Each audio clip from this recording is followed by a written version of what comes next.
Welcome, dear viewers, to another episode of Game Vortex. I decided to go out for a lunch and make a quick video because something very important leaked that finally confirmed my leak that I actually posted about 2-3 weeks ago about the price of Nintendo Switch.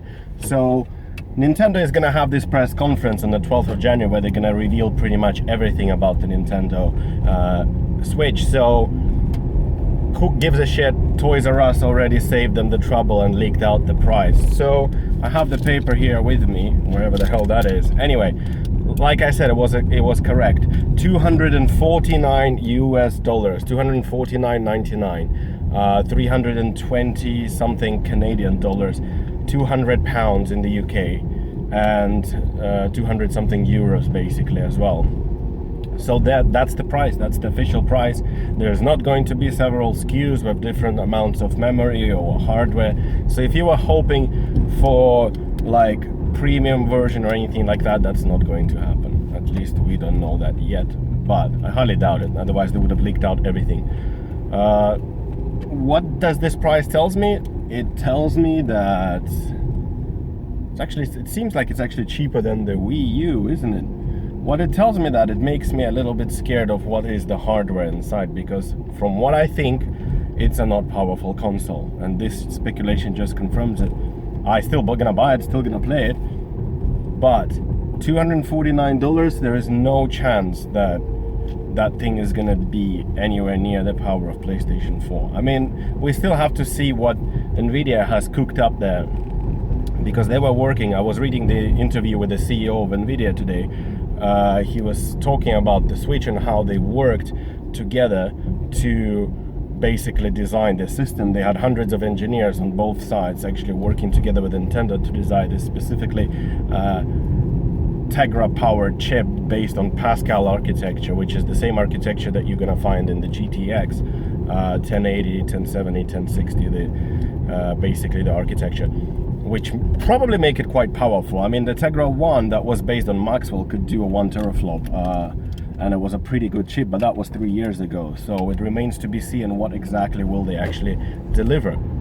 I'm very curious, very interested, but at the same time a little bit scared, because for that price I don't think there's gonna be a cutting edge hardware, and this is what scares me a little bit. Like, I wish they could at least like give an option of a premium product with a good quality display.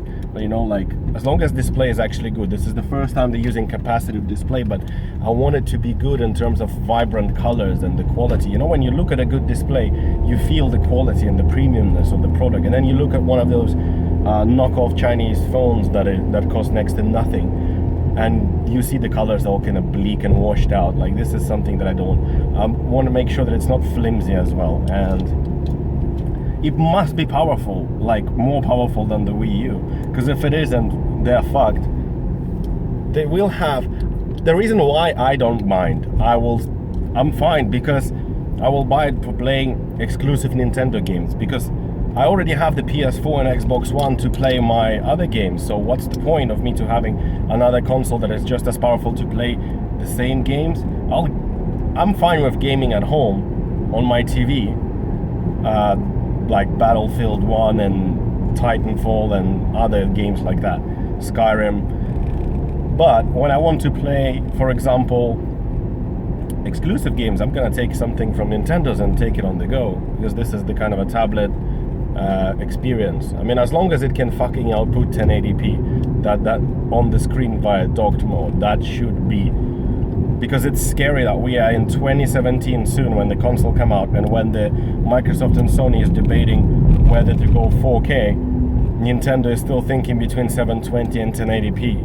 I mean, on the TV, it must output to 1080p, because that's gonna be just fucking ridiculous if it does 720 in a docked mode. Am I excited? Yeah, of course. I'm gonna pre-order one as soon as it comes up. As soon as the pre-order hits. The thing is, judging by the situation that Nintendo put NES Classic, they are the masters of artificial demand. They are making consoles and in general their stuff on purposely, you know, like so little, like they control the stock and make sure that it's in a tight fucking they have a grip over this whole thing, that they create artificial demand by limiting the stock of their consoles. So the people always hype. That's how they create the hype and keep people going, that this is a must-have gadget, but you can't find it anywhere, so you're running around, and then once you get it, you're like, damn it, finally. It was the same with the other consoles that they have, including the Wii. I mean, if somebody tells me, oh, Wii was popular, well, so is the iPhone. And, I mean, the iPhone is popular. You can walk in and buy it pretty much in any shop on the launch day. And Wii was cheaper, much cheaper, and it's cheaper to produce, cheaper to manufacture. That's not really an excuse. Same with Amiibos. They sold 25 million Amiibos in 1 year, which is great, but they're still fucking, you can't find it anywhere sometimes. And that means that it's popular? No. Skylander sold 250 million in 4 years, and you can find those easily. So this is the thing that we need to be worried about, because Nintendo's already announced that they're gonna produce about 2 million consoles at launch in all the territories. Or they're gonna just go with Japan first, and then, I mean, there must be a worldwide launch. So anyway, so this is what I have. The price has been revealed, guys, leaked out, $249 US, 200 pounds in the UK, and also, finally also, in Canada, $329. So, is the price exactly what you were expecting, or you're gonna buy it or not? Or do you think that you actually, I don't know, hold off maybe and see the reviews? I mean, proceed with caution in general, not to get disappointed or overhyped. On the 12th of January, we'll find out everything. And I would usually advise people to wait for a month to see what the reviews are, what the people are saying, and then make your purchase, so that you are confident in the product. There is no rush, right? I mean, unless you're one of those people that just needs to have the latest and the greatest in tech, which is, I mean, obviously it's not going to be the latest and the greatest in tech, judging by the price. But in any case, I'm still excited. I'm going to buy it. I'm going to pre-order. What about you?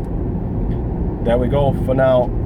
Thank you very much for watching this episode of Game Vortex. I apologize that I'm doing it from the car again. Please help me grow, support me, subscribe, click the button there or the button there, and leave the comments below. I love to read all your comments, and I do reply most of the time. So there we go. Thank you very much, and I'll see you guys on the next episode of Game Vortex.